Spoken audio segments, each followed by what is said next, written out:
keeper's brush, a very wide ditch in front of the inviting fence.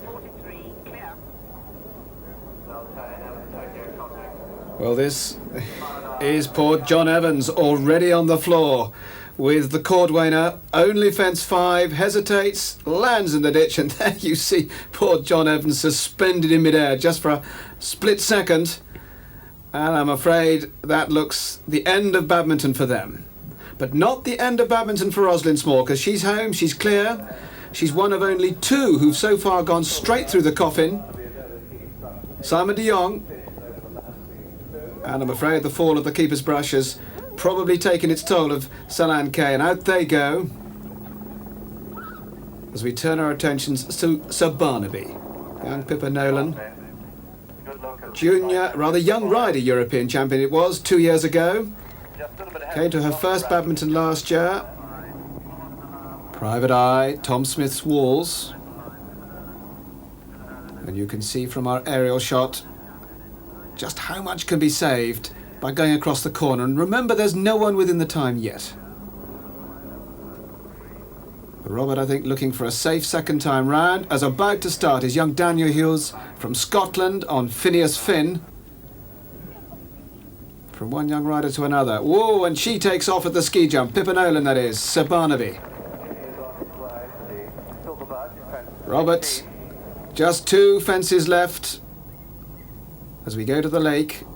Sir Barnaby, and this time Pippa Nolan playing it safe, and here you get another very, very good bird's eye view of how many seconds are added by going the long way round. It's a long, long way round, but there Pippa doesn't want to get wet, and she succeeded in that venture. And again you can see from that shot just how close the drays are.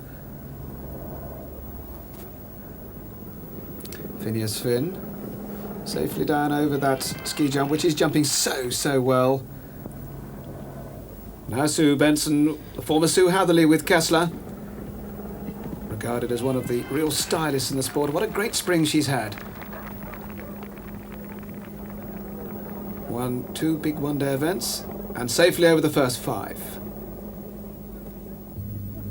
Well, Pippa Nolan having a great ride as she comes up to the silver birch. But just sees the ditch and comes to a halt. This fence, when walked, nobody really thought was going to be too much of a problem, but it's caused 1 or 2 stops and falls, and Pippa decides to call it a day. Sue sticks in the plate nicely as she goes down the drop at the quarry. That's what being a senior competitor is all about. And now another one of the top young riders, Polly Larn and Highland Road. Polly, who a few weeks before badminton had the thrill of a lifetime riding in the Challenge at Aintree. So Daniel Hughes, the pupil of Ian Starks, coming down to the Oxa. Off! And dives straight into the ditch. Let's look at that again. Stands off, puts in another one in fact, hits the rails, and then head first. Well, Daniel Hughes, one of our very promising young riders, is up on, in fact, horse and rider both on their feet, and what a good sight that is. Fairbanks, no hesitation, drops down. Kessler making nothing of the Fairbanks. As Highland Road now and Polly Lion coming through the trees. It's always quite difficult jumping into the dark and out again. And it's a tight turn to the Trakehner. Just needed the reminder there with the old wand.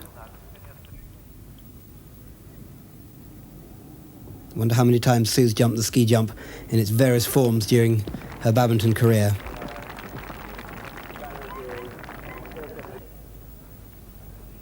Highland Road. Perfect in. Just puts an extra one in on top, but that didn't matter. Well, it's all young riders at the moment. Rachel Chaddock now with Barrington B, young lady from Warwickshire. Didn't even realise she'd qualified for badminton up till a month before the entries closed, but she was quickly told, and she's now getting well into gear. So, Kessler, like so many, opting for the first long route and then going the short route, and very nearly came to grief, but she's all right. Rachel Chaddock, another of the young riders, come through the Fairbanks just.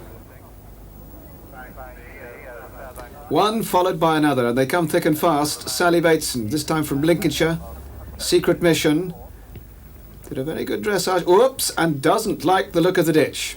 It is the first big ditch on the course, and I think Sally Bateson says that's enough. Well, this is Highland Road. Oh, and he puts in a second stride. There was a certain amount of indecision about that fence, whether they'd put 1 or 2 strides in, but in fact Polly is the first to put 2 strides in those white rails. Well, Polly Lyon was European Young Rider Champion, and this young lad was silver medalist, runner-up to Polly in a great European Championships last year. Sue Benson at the second water. Whoa, and she very nearly ducks out the side door.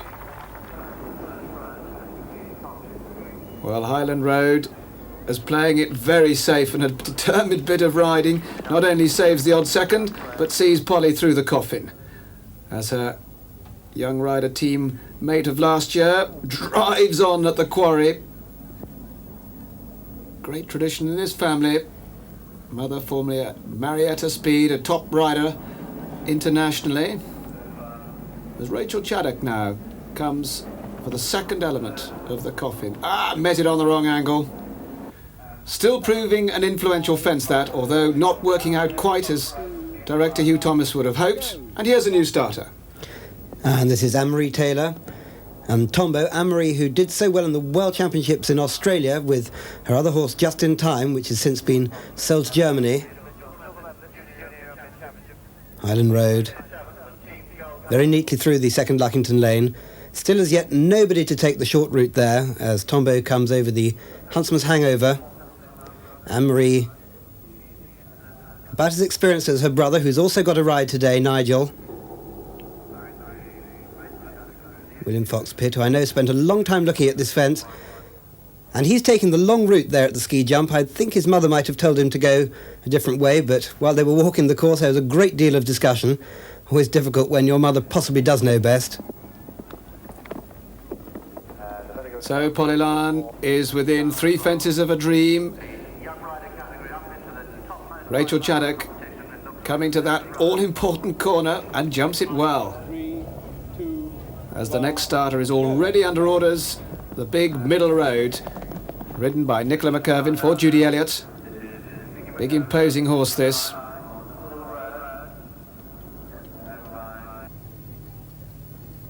Barrington B going through those famous Tom Smith swalls. Tom Smith, the farmer at this part of the park for so many years, who sadly died a year ago. In fact, was stable manager here for many, many years, and now his son carrying on the tradition. But the wall's quite rightly named after Tom's enormous influence on the trials. Again, William Fox-Pitt playing it safe. Steadfast is the name of the horse, and steadfast is the performance from this combination. They too were successful in the Junior European Championships, and they've got a great future ahead of them. Well, Rachel Chaddock won't regret her change of plan to come to badminton at the last moment. She's safely home in what has been a very, very promising performance. And the further William goes, the more determined he gets. And he really is now sitting down and driving. Very tall lad. And from a tall lad to a tall horse, middle road. Well, this horse used to be ridden by Johnny McIrvin. Now Nicky has the ride. They did a very good dressage. And away now, Benny's boy and Mark Corbett. It's their first badminton too. Going later on in the afternoon's always a bit more difficult because half your friends have got home and are sitting in the bar with a nice drink in their hands, and you've still got to go out and get on with your stuff. William now getting so close to the end of the course. He'll be very pleased. A lot of the riders are surprisingly tall, these young men. Nigel Taylor and, of course, Mark Todd. You wouldn't think, seeing them stand up, that they would really look as neat and tidy on horses as they in fact do. There's a great deal for their training. Mark Corbett just loses his knitting. Rides strongly, very strongly ridden there. Nicky McIrvin, well sat at the first element there, didn't lose too much, kept the impulsion going, keeping a third gear canter, and comes out very, very neatly. Taking a strong check and sees a perfect one there. William Fox Pitt just about to do the most blissful thing right in front of Badminton House before the last.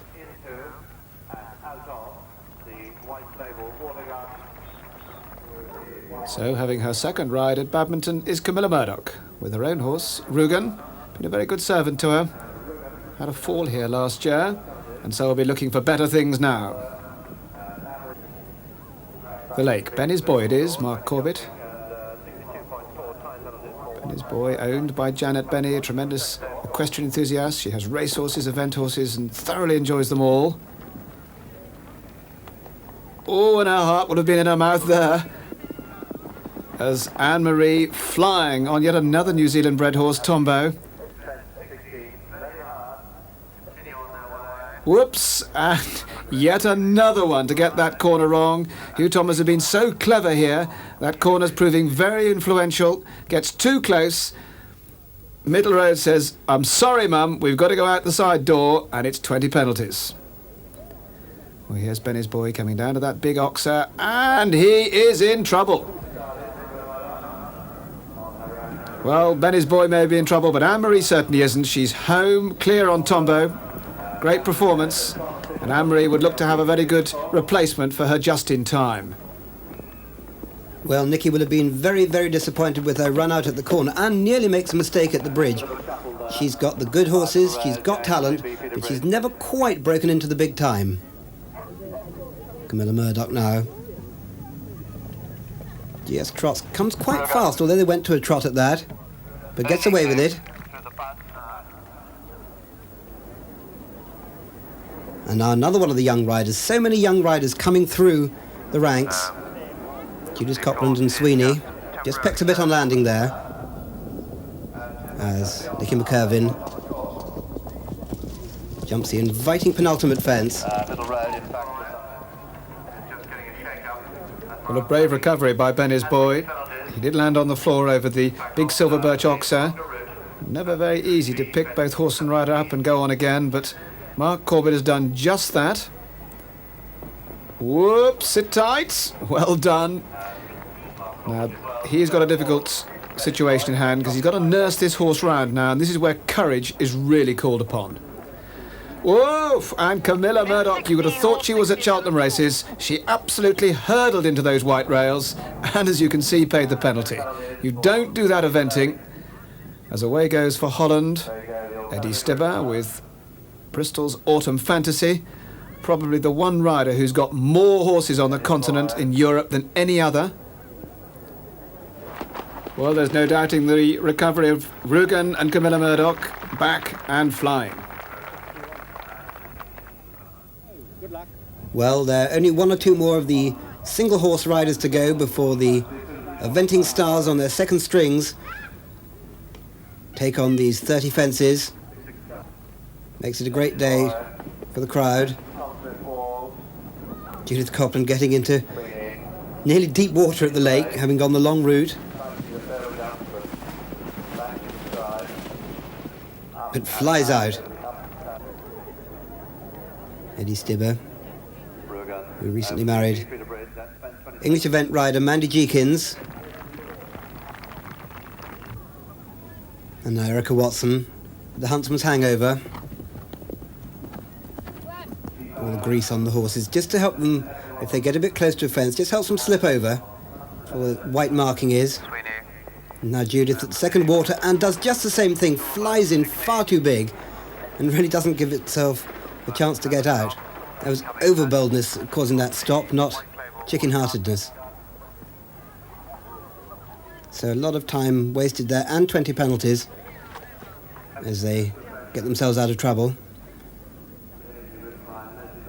Eddie, probably the well, I was about to say one of the most experienced riders from Holland, but every so often he just makes a little mistake like that. Erica trusting the horse with her reins round her ears.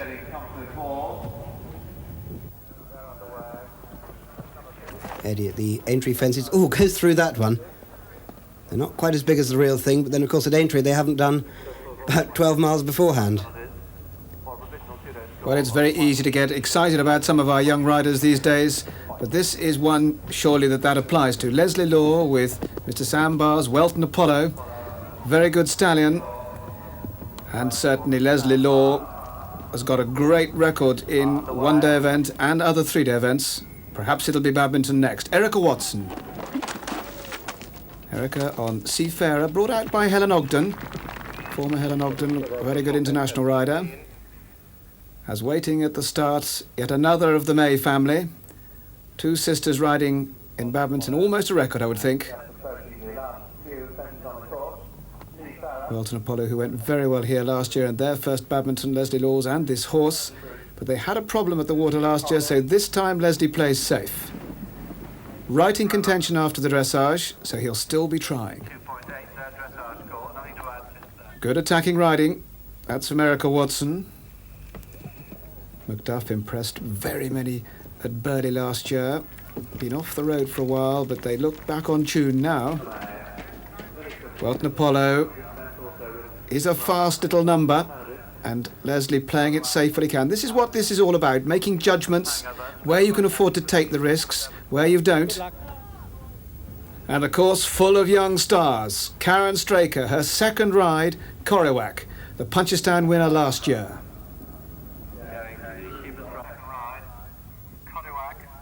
Macduff. Now her sister, Senor Allegri, and Annabelle had problems here. Whoa! And Macduff has spring heels through there, thank goodness. Welton Apollo not too impressively through the centre walk fences. They look very insignificant on the film, but they're quite big. As coming for home, Erica Watson, her first badminton completed, and that, I promise you, is like walking on air. Marvellous feeling, and she will be delighted. Whoa! Well, this girl won't be delighted. Karen Straker, the first of everyone to have problems at the ski jump. We thought it was going to cause problems, but it really hasn't. It's jumped so well that Karen Straker caught a little by surprise there. Gets out of it. And Macduff, absolutely perfect, neat hop out of the Vicarage V. They got their line right. Just half an angle out and you're either in the ditch or out of the wrong side of the flag. They jumped in pretty big as well, but Nicholas sat well. No. Corriwak. Oh! And that is a nasty fall, I'm afraid, for the Olympic team silver medalist, Karen Straker. Came in rather tight around the corner. The horse suddenly saw the water, hit the rails and put them on the deck. Well, from one Olympic team member to another, Ian Stark, this time with Glenn Burney. Remember, he's already gone well on Murphy himself. As Nigel Taylor has Carnival's Choice, a horse with a lot of promise over the ski jump. Well, Glenn Burney was second at badminton last year. He's always rather been the bridesmaid, not the bride. But with his second ride, he could put that right in 1989. The big oxer, Carnival's Choice. And Nigel has to roust him up, but he's all right. Glenn Burney rather steps over the quarry, and momentarily Ian loses his way, and that wouldn't have been the way that he chose. Very quick piece of thinking. He changed his course plan, probably walked both, had to make a quick decision, and he gets away with it. But here's a decision that must have been wrong for poor Nigel Taylor. He's in the ditch, and that's the smelly one, remember. That's the big keeper's brush. Looks very, very small, almost matchbox-like from the air. This aerial picture coming up to the Fairbanks will just give a perfect view of just how close the bounce is. As Ian steadies up Glenburnie. So down the drop. Top of the bank. Glenburnie Just see how tight that is. gets his stride. Top to the rail. And out. Here's Frick. Defence 15. The Well, can we remind you that it's only Mark Mingo that's gone within the time at the moment.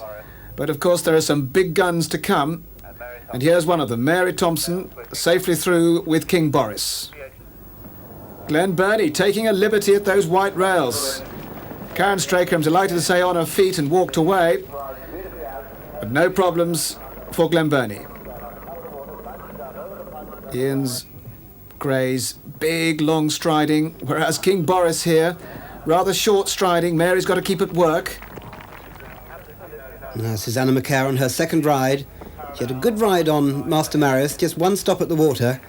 But I think Browlan's Pippin is perhaps her best prospect for the future. Taking quite a strong hold early on. As the sun's beginning to set on the park. Well, the sun may be beginning to set, but perhaps not here at the Coffin. He's going straight again. That was intentions, and he's done it again. Only the third one to do so. He's got two of them, and it proves his world class for certain. As away goes one world class rider to follow, Ginny Leng on Master Craftsman. The tension builds. Surely now Glenburnie must be on for getting close to the optimum time, and if he is, he could easily go into the lead again. Remember, he won the title last year, and it could be 3 in a row. the creation of new director Hugh Thomas riding particularly well. As well as any through there. And look at that horse accelerate away. With not too far behind Ian, Mary Thompson on King Boris. But she doesn't go straight through. She's going the very long way. Well, having had an encouraging round earlier on in the afternoon with Beneficial, Ginny's got absolutely everything to ride for on her top horse. Meanwhile, Ginny Leng is Second in the dressage. And Susanna on a second horse and a stop at the water on this one too. This time, in fact, at the easier option. It might just be rider nerves. Very annoying. Strongly ridden. Just leaves a leg behind. And now it's Clissy on her second. And a great ride first time round. Both Clissy's horses about the same standard.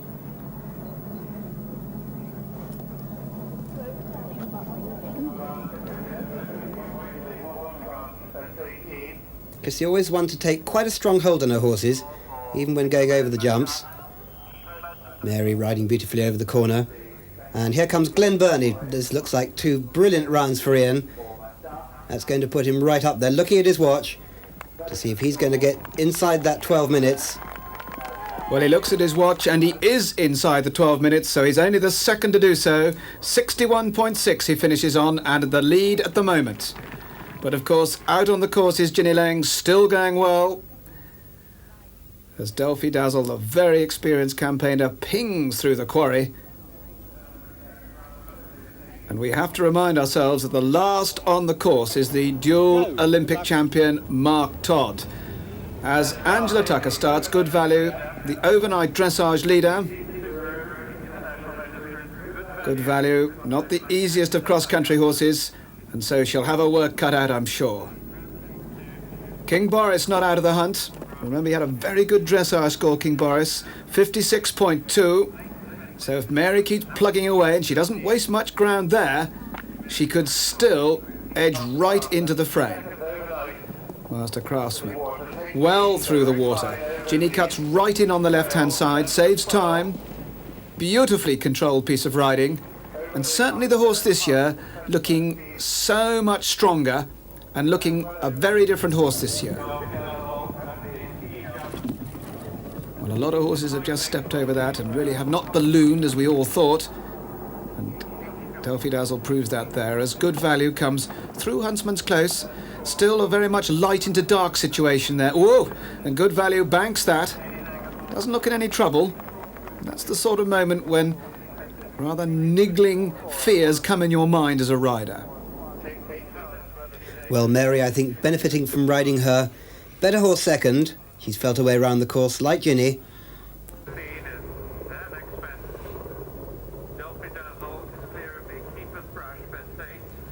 And she makes absolutely nothing of that fence. Angela now at the Fairbanks. It's always a bit of a liability having a horse which does very good dressage, which is more difficult cross-country because everyone seems to expect so much of you.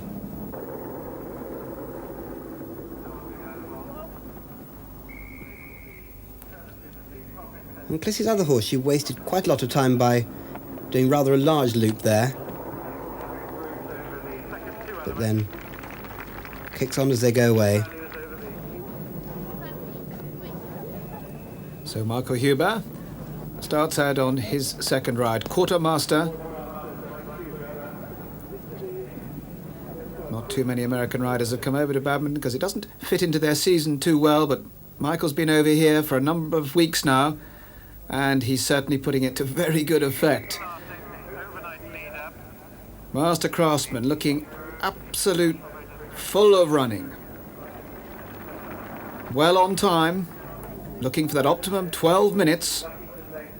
As Quartermaster nips down and through the coffin, and as quick as any. One shouldn't disregard Quartermaster and Mike Hubert. They had a 66.8 dressage. Now, will Ginny go for the corner? Very few have, and look at that. A lovely piece of controlled riding.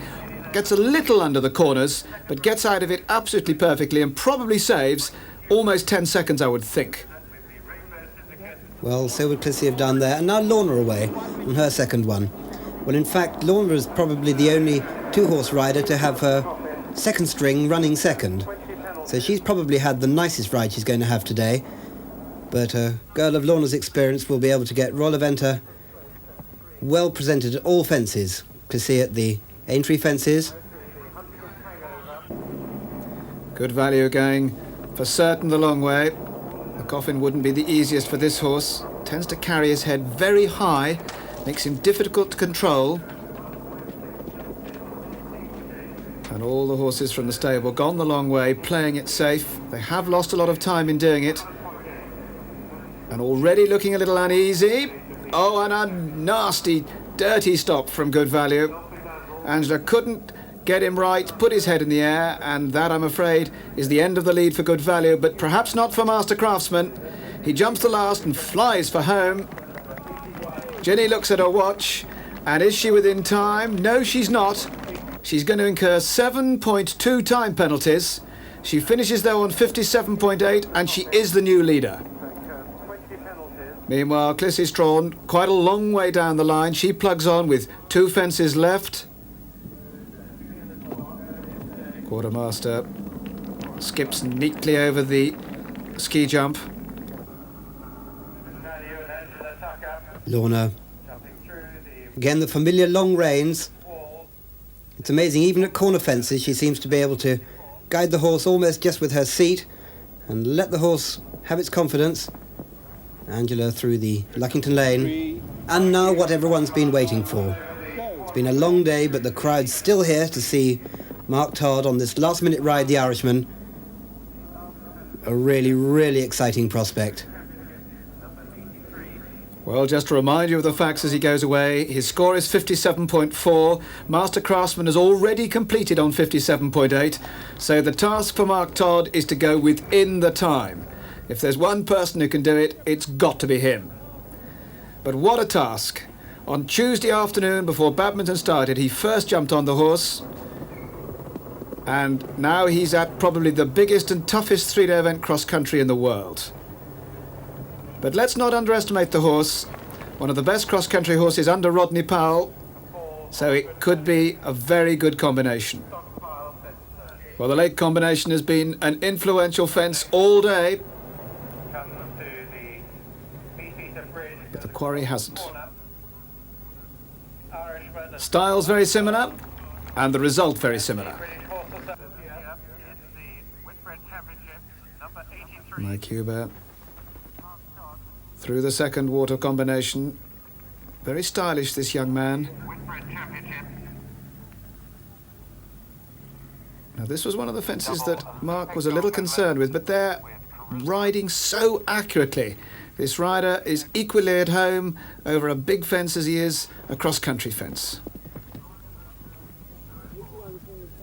Well, the American team suffered a disaster in the Olympics, but Mike Hubert might well be one rider to give them a good future, as indeed Mark Todd has done for New Zealand.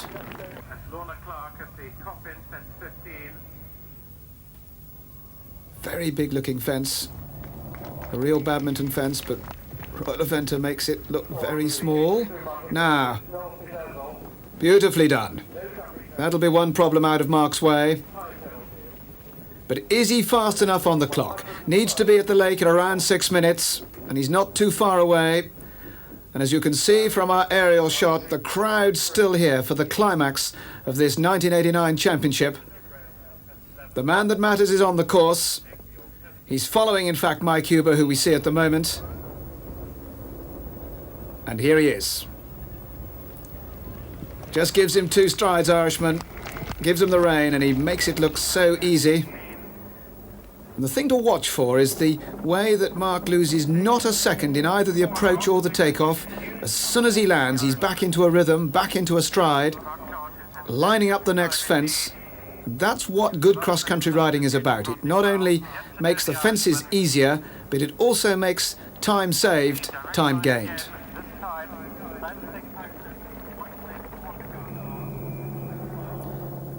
Quartermaster it is for the United States of America. First 2 rides at badminton, and they're both clear for Michael Huber, and he will remember Badminton 89. Tom Smith's Walls. And he's going the long way. He has to be home within 12 minutes. There's only 2 who've done it so far. Has he got the time right? He certainly cuts in very close, doesn't waste a lot of time. What's the time looking like? Well, even though he looks very economical on the corners, he'd need to be about 16 seconds ahead of this now to make sure of getting that 12 minutes. But it's a fast horse, and the fences from here on to home are fairly straightforward. So I think if Mark really puts his foot down, he might just be within a chance of doing it. Well, the ownership of Irishman recently changed, been taken on by Hackett's, and what a great day it would be for them to have this horse in their ownership come to the top of the leaderboard. This is the 3rd from home. Hasn't jumped that well. In fact, Irishman doesn't jump it that well either. But from now on, it's virtually all downhill. Past the famous Badminton House, and it's going to be very, very close indeed. 11 minutes 30. He's got to be home in 12. This fence isn't the easiest, but Mark turns in tight. Now runs for home. 10 seconds left, and he's going to do it. He's going to do it with some 3 or 4 seconds in hand. What a piece of riding. And that will ensure that he goes into the lead at the end of the Speed and Endurance Day on 57.4 penalties. What a tremendous performance. In second place, there's Virginia Leng on Master Craftsman, just 0.4 of a penalty behind. Mary Thompson proves that she can do badminton by finishing in 3rd place, 61.4. Ian Stark, the holder, he's in 4th, very close, 61.6, all within a fence. And then 5th, the best badminton so far for Nicola May and Macduff on 62 penalties.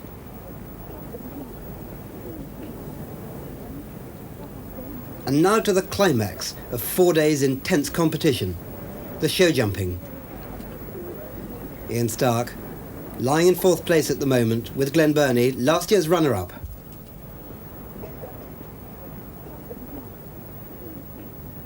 Well, Ian can't afford to give anything away at the moment. All within a fence, the last 4. And the course quite twisty, as is normal for a final phase of a 3-day event to test the agility and fitness after yesterday's speed and endurance. Remember, 5 penalties for each fence down, and so that makes it a very, very tense affair.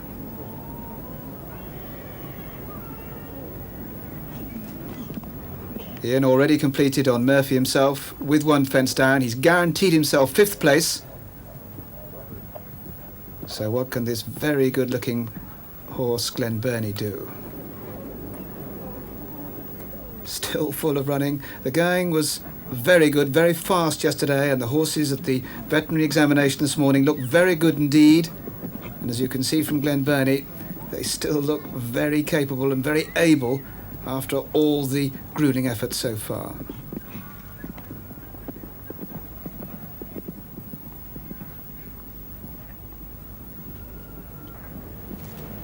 Oh, and he rattles it quite upright. He rolls it off behind, rather careless mistake. So that's 5 penalties. He stays where he is at the moment, but anything else down will drop him down the order.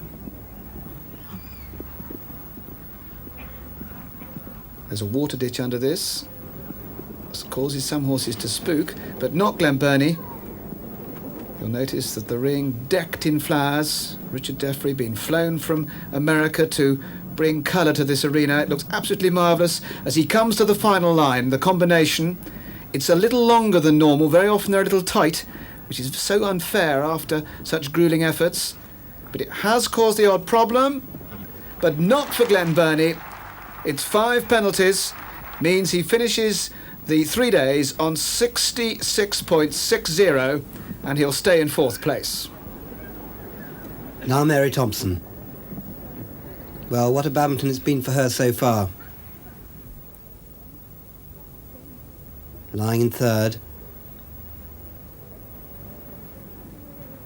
Well, this time last year, Mary probably had a very big headache, having come from hospital and being told she couldn't ride her 2nd horse. But let's hope her headache will be one of celebration this year. Very few riders more dedicated than Mary.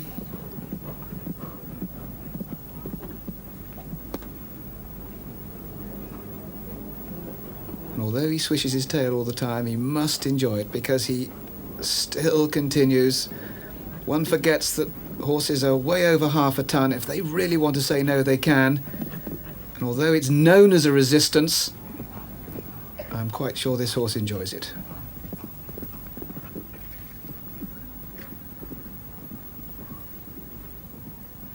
You may remember we said earlier that Mary was a pupil of Sheila Wilcox, and there would have been very, very few masters better. Sheila herself, who won 3 badmintons on the trot, so she knew what pressure was about. And undoubtedly that's what Mary's got at the moment. This is that water ditch. 4 fences left. Still clear. The crowd on the edge of their seats.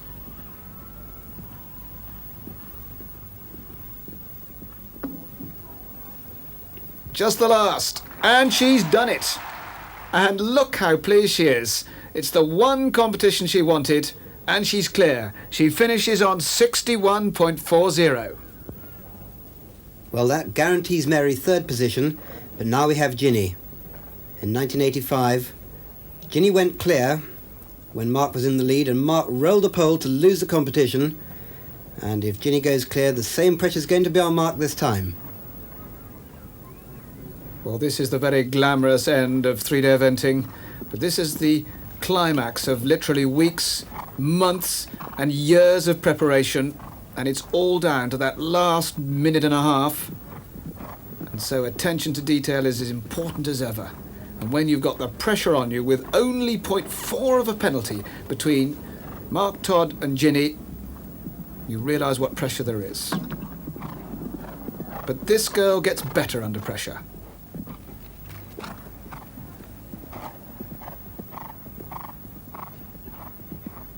One has to remember that these horses have been 24 kilometres the day before, and if you've been 24 kilometres and you get out of bed next morning, you realise that you don't feel as fresh as a daisy without a lot of work.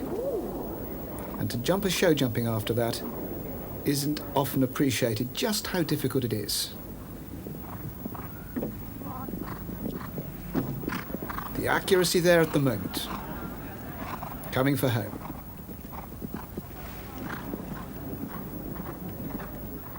Just keeping an eye on the clock, keeping coming forward, because even a time penalty would help Mark. And she comes down this final line. Still clear. One stride. Another stride. And she's done it! Ginny puts the pressure on yet again. Well, if Ginny's a cool customer, they just don't come any cooler than Mark Todd. So he'll be not letting this get to him. Well, when Rodney, who normally rides this horse, of course, Rodney Powell, he's trained by Ken Clawson for show jumping.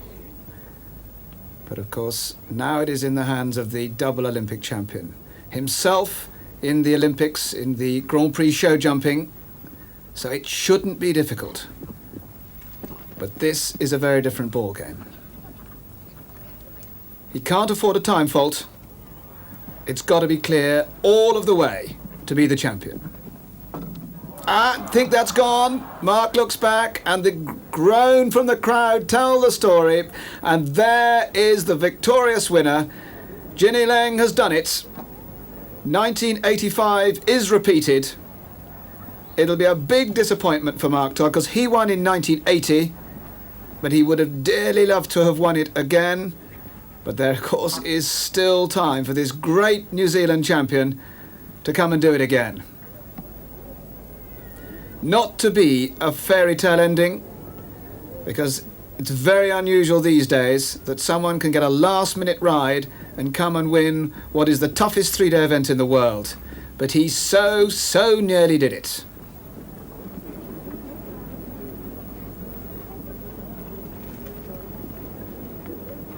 Well, that one fence down puts him down into third place at the moment.